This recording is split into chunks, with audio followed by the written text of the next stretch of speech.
A barroom brawl between police and businessmen caught on tape. Hardly anyone has seen the closely guarded piece of evidence in the trial of 3 police officers, but details are coming out about what the pictures show.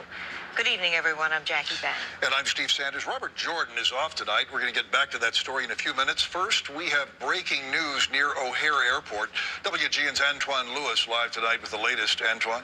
Well, Steve, we can't tell you so far. We've learned that this is a police-involved shooting, leaving a 34-year-old man dead here at the intersection of Winamac and Delphia. Let's show you some video and tell you what we know so far. Chicago police are telling us that they got a call around 8 o'clock tonight from a woman who says that her boyfriend had been acting, in her words, weird all day and playing with knives. Now, when the officers got on scene, they searched the house looking for the man. They found 4 closed doors in a hallway.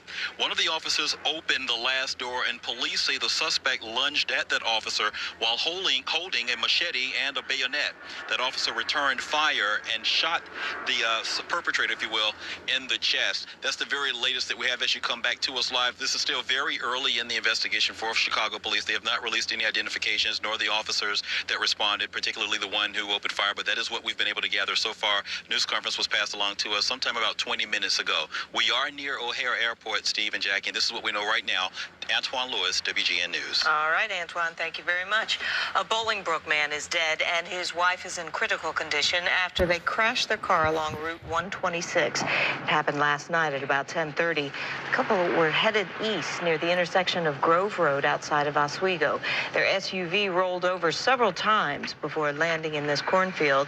The man's wife was driving at the time. Illinois State Police are still investigating the cause of that crash. A Carpentersville woman has pled not guilty in the train crossing crash that killed 3 of her family members. Prosecutors say Epifania Alves Navarrete was in a hurry when she drove her van around a set of railroad crossing gates in Elgin last December. A Metro train slammed into the van, killing her 2 sisters and 1-year-old nephew. She's charged with reckless homicide and reckless driving. A barroom brawl between off-duty cops and a group of businessmen. It was all caught on camera last month, but not everyone sees the video the same way. WGN's Antoine Lewis has the story. Friday, a grand jury indicted Chicago police officers Sergeant Jeffrey Planey, Paul Powers, and Gregory Barnes on charges of aggravated battery.